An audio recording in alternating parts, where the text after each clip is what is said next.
You've got someone inside your feelings, but you're keeping it.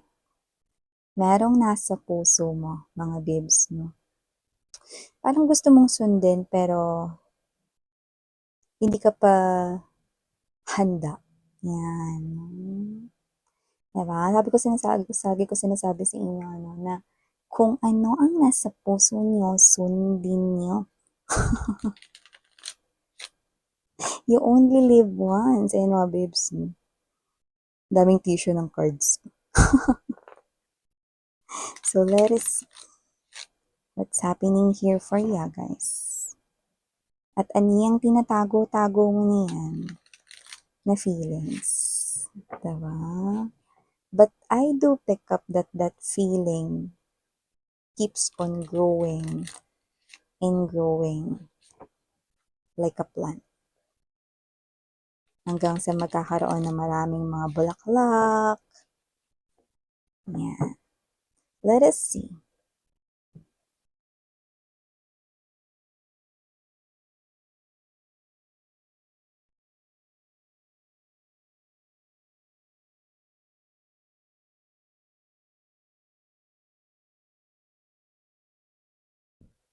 Oh. Alam mo, nakita kong ipapatawag ka dito. Yan o. Saan ako papatawag, miss yan? Sa principal's office ba? Hindi, pero parang ganun, no? Kasi nakikita ko ritong kakabahan ka, posibleng konting ninervyusin ka, no? Pero nakita ko ipapatawag ka dito. Yan, no? Pero, syempre, alamin pa natin yung iba pang informations, mga babes, no? Para mai-relay ko sa inyo, no? Kung ano yung mga dapat ninyong malaman dito sa reading na to. So, let's keep moving. Oh, okay.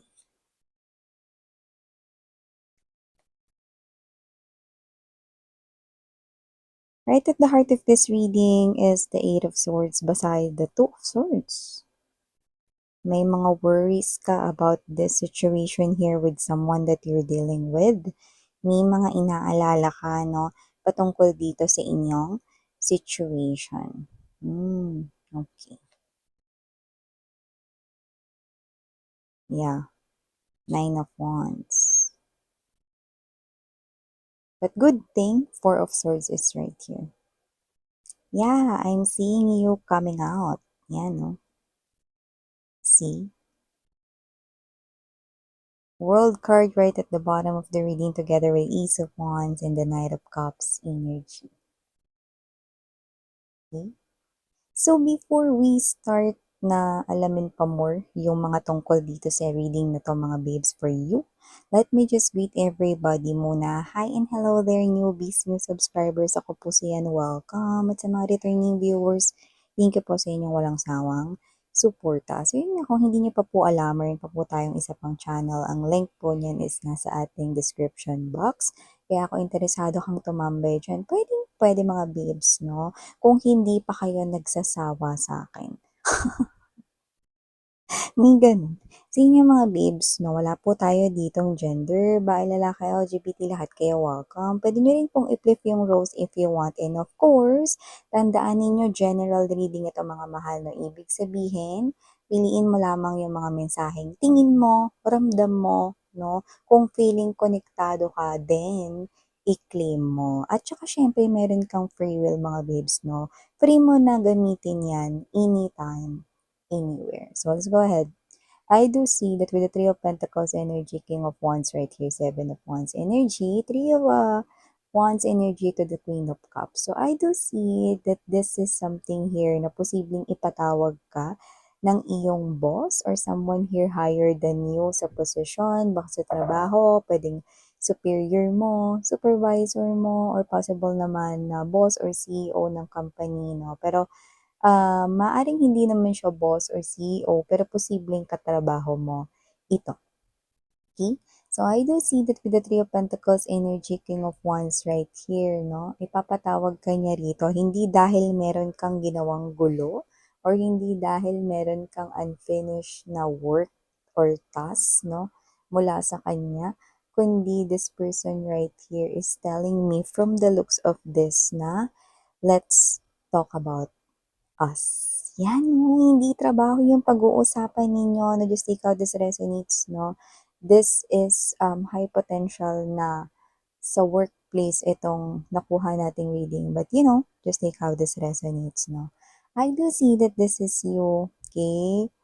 I think you've been secretly in love with this person here. I do feel you have hidden love for this person here, and this person here, no, meron din siyang hidden love for you, no? So, from hidden love na nakikita natin dito, no, nakikita ko dito mga babes, no, na, oops, mamaya ko na sasabihin. Basta dito muna tayo sa parehas kayo ng feelings and emotions, no? Pinatawag ka niya hindi dahil papagalitan ka niya, no, kundi pag-usapan nyo yung tungkol sa inyong dalawa. I do pick up na kung sino man tong energy na to, hindi rin kayo madalas na nag-uusap at nagkakausap, no, sa inyong work. Sa iba naman, no, doesn't have to be na sa loob ito ng workplace, no, possible rin na nasa isang community lang kayo. Pwedeng iisa lang yung barangay, iisa lang yung inyong university na pinag-aaralan kung kayo ay both students, yan, no. Nakikita ko rito that this person right here, bibihira ka niya ritong makasama ng kayong dalawa lang. Kaya kailangan na ipatawag ka niya rito, no? Para nga naman, makapagsolo kayong dalawa, no? Kasi nakikita ko rito na parang medyo dahil nga sikreto pa lang yung nararamdaman niyo for each other, wala pang confirmation, no? Ngayon pa lang magkakaroon ng seryosong talk about your feelings, no? Kaya magugulat ka dito kasi you're gonna find out that the person you're secretly in love with also in love din sa'yo. Yun ang nakita ko rito, no? At pinatawag ka niya dito, magugulat ka kasi hindi naman tungkol sa trabaho, kundi tungkol sa inyong dalawa. This person here feels na meron kang feelings para sa kanya, kaya siya ito mga babes, no, na dahil gustong-gusto kanyang makasama, no, ng kayong dalawa lang rito, no, at walang pagkakataon, no, uwian na, no, tapos hindi ka pa rin niya nakakasama ng kayo lang, nakukulangan siya sa oras na yun, no. So, kinakailangan niya na rito, parang yun yung nagtulak na i-express niya sa'yo yung kanyang feelings and emotions, no. And this person right here wants you to talk about your connection and your future together, no? Namiss niya, parang ang bilis naman nun. Yeah, because this person right here, you are both, no, nasa right age na to fall in love. Okay? So, nakikita ko dito mga babes, no, na regardless kung binibaby pa kayo ng parents ninyo, no, or whatever, no, basta nakikita ko dito, nasa time na kayo or nasa edad na rin kayo, no, na pwede na kayong ma-in love, no? Kaya nga na-in love na kayo sa isa't isa, di ba? So, nakita ko dito mga babes, no, that this is not just puppy love, this is not just someone here na crush ka lang or like ka lang, no, but this person here, no, you've been secretly in love with each other, but not knowing it, no? Because no one is walang direktang nagsabi or walang straightforward na nagsabi na, uy, gusto kita, uy, like kita, uy, crush kita or whatever, or nagsimula ako na i-like ka or magkagusto sa'yo, no? But I'm seeing that both of you, parehas kayo rito, no, na nagkaroon ng feelings for each other. Pero nagkakahiyaan umamin. And then this masculine energy appearing right here, hindi niya na nakaya pang itago ito, no, kasi gusto kanya rito makasama, mag-lunch yung kayong dalawa lang, no? Gusto kanya rito na parang makasama, makapag-solo kayo kapag may company outing, no, pero hindi niya magawa rito, lalo na kung boss mo siya or may status siya sa inyong company na pinagtatrabahuhan. But just take how this resonates, no? So, nakita ka dito mga babes, no, that this is you, kinakabahan ka rito. Kasi, alam mo yung magkahalong masaya ka, magkahalo rin dito na may iniisip ka, may pag-aalala sa energy mo. Okay? So, masaya ka because you will find out that the person you like also likes you, no? At hindi lang yun. Lumalim na rin yung feelings niya for you, no? But the thing right here is, nasa iisang workplace lang kayo. Nasa iisa lang kayong community dito. Nasa iisa lang kayo rito na area, no? Kung saan possible na may mga inaalala ka. Kasi kung workplace yan, tas boss mo ito, no, maaring may mga kumalat na mga gossips or rumors, no, na pag na-promote ka, Eh, kasi dahil karelasyon mo yung superior mo, eh, kasi dahil, kasintahan mo yung boss mo, 'di ba? So, ayaw mo ng gano'n, 'no? May mga worries ka rito na magkaroon rito ng mga manganganak na mga issues, na mga alam mo naman na hindi totoo, 'no? So, yun yung mga inaalala mo rito, 'no? So, nakita ko dito na yung iba sa inyo, you're dealing here with someone na may posisyon, pero yung iba possible na katrabaho mo lang. Alam naman natin na minsan may mga company na strict 'no, na hindi puwede yung magka-in relationship 'no, sa loob ng company na parehas nagwo-work. Sa iba naman, hindi naman talaga as in issue yun 'no, kaya lang, okey, sometimes 'no, other people find it inappropriate 'no, na may mga magkarelasyon sa loob ng work 'no, or sa loob ng pinagtatrabahuhan. So, parang may mga inaalala kang ganyan 'no. And nakikita ko rito that this is you, ayaw mo sana magpaapekto sa sinasabi ng iba with the Five of Wands energy right here, pero you just can't help it, okey? Tsaka medyo ano ka, 'yan 'no, medyo may pagkabalat sibuyas ka pero hindi mo alam 'no, na may pagkabalat sibuyas ka 'no. Balat sibuyas doesn't have to be na iyakin or whatever 'no, yung, affected ka, pero feeling mo hindi ka affected, pero deep inside naapektuhan ka or maapektuhan ka, 'yan, parang gano'n 'yan. So, nakita ko dito, mga bibs, kung sino man 'tong energy-ng ka-deal ninyo 'no, sabihin mo daw sa kanya lahat ng worries mo, kasi alam niya 'yan, eh, lalo na kung siya yung boss mo.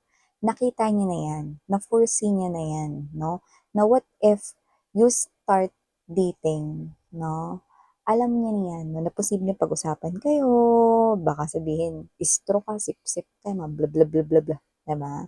So, alam niya na 'yan 'no. So, this person right here, I think if this is your reading, from secretly having hidden feelings for each other, I'm seeing that both of you will be having this secretly hidden feelings to secretly dating each other. Yun, no? So, nakikita ko kayo rito na isasekreto nyo muna yung pagde-date ninyo, hindi dahil sa kinakahiya nyo ang isa't isa or kinakahiya ka ng partner mo. Pero dahil nakita ko rito na ikaw ito na parang teka muna, hindi pa ako, ready na sabihin sa mga katrabaho na kayo na or whatever 'no, or hindi mo 'to napaghandaan since nagulat ka nga, pinatawag ka niya 'no, and you talk about each other's connection 'no, and how to deal with other coworkers 'no, may mga gano'n 'no. So, nakita ko rito na posible na kayo yung humingi na isekreto mo na ang inyong relationship 'no. So, posibleng kayo ito 'no na mag-agree 'no, na sige isekreto muna natin up until maging ready ka. This person here has a lot of respect lalo na sa mga opinyon at mga sinasabi mo. So, nakikita ko dito na itong person na 'to 'no, mag-a-agree siya if ever man hingiin mo na mag-secretly dating muna kayo, 'no? And this person here will probably be honest about it na siyempre hindi siya okay 'pag pagdating doon, 'no? Naisesekreto niya, 'no, ang inyong connection dahil super proud siya sa'yo, 'no, and gusto niyang ipagmalaki sa iba na ikaw ang kanyang person. However, if that is what you want, okay, this person will agree to that, 'no, na, "O sige, secretly dating muna tayo up until handa ka na." 'Yan 'no. Pero one day aaminin din natin 'to sa lahat. 'Yan yung nakikita ko dito with the World card energy. This person here will tell everybody, will announce everybody, doesn't have to be na magme-makeup-on, magpapatawag ng press conference or whatever 'no, pero this person here will definitely comes out 'no, na ire-reveal niya ang inyong connection one day with these coworkers, with these other people around you guys 'no, kahit sa trabaho. So, nakita ko dito mga babes na that your person here, gustong-gusto talaga niya rito na ipakilala ka 'no, sa lahat ng mga taong nakapaligid sa kanya 'no, na ikaw ang kanyang person 'no, nothing to hide 'no. Pero yun nga, up until you're ready, just give him or her signal to do it, then this person will definitely do it. Yan. So, I do see na nasa kanya rin yung solusyon 'no, ng inyo ritong, diskusyon or pag-uusapan tungkol sa inyong connection. With the Four of Swords energy, you will feel safe with this person here at nakikita ko dito 'no, na ang inyong connection 'no, is possible na parang mala-ninja kayo rito 'no, parang ano kayo dito, tagu-taguan. Magtatagpo kayo ng palihim sa pantry 'no, or papatawag ka niya sa office niya 'no, konting usap-usap lang 'no. May mga gano'n kayong mga instances na tapos magugulat kapagka may taong pumasok, may coworker na nakakita 'no, and then nakikita ko it's somehow cute 'no, pero medyo challenging nga lang for the both of you 'no. So nakita ko rito 'no na this is you, sa inyong dalawa, ikaw yung parang mas weak compared sa person mo. Your person can come out anytime. Okay? Ready siya, no? Kasi para sa kanya, eh ano naman, okay? Talk about us, 'di ba? Wala namang katotohanan 'yan. Kung ma-promote si Collective, yun ay dahil magaling siya, qualified siya, may skills siya for that, and it is not because ako yung kanyang ka-in relationship. Okay? So, this person here, mga babes, no, will respect no, ang inyo ritong desisyon. At yung iba, kung running kayo for promotion, okay, parang kayo to na gusto mo na ipakita sa lahat na nakuha mo yung promotion na yan dahil sa sarili mong pagsusumikap at dahil magaling ka. Okay? And then afterwards, 'di ba? After revealing all of this lovey-dovey connections ninyo, no, ng katrabaho mo, then wala magiging problema because tapos na eh, na-promote ka na, no? And I think alam naman ng mga katrabaho mo na may skills ka talaga. May mga tao lang talaga, mga babes, lalo na yung hindi mo madalas na nakakausap, okay? Sila yung mga posibleng mag-isip ng hindi tama or hindi maganda, no, sa mga ma-achieve mo or makukuha mong success sa loob ng company in the future, you know. Pero yun nga, para sa akin mga babes, no, huwag dapat kayong makinig sa mga sasabihin ng iba, lalo na kung nagmamahalan kayong dalawa. Pero yun nga mga babes, nakikita ko dito from secretly hiding yung inyong love for each other, mapupunta kayo sa secretly dating nitong tao na to. But in the future, I'm seeing you revealing to everybody, both of you, ang inyong relasyon. Yan. So, wow. This person right here, nakikinig siya sa'yo. Hindi siya nakikinig sa iba ha, pero nakikinig siya sa'yo. Kasi I'm getting that word, tough, 'no? Medyo matigas siya, 'no? At saka medyo matatag yung harang niya, 'no? Lalo na sa mga opinyon ng iba. Pero ikaw, madali ka lang na nakakapasok, 'no? Sa kanya, 'no? At nakikita ko rito na nakikinig po siya sa inyo. So yeah, these are all the messages I've got right here for you, honey. Thank you so much for your time here, babe. And please do check out other channel if gusto mo ding tumambay dyan. Then, see you there. Sarang iyo. Love and light. Annyeong.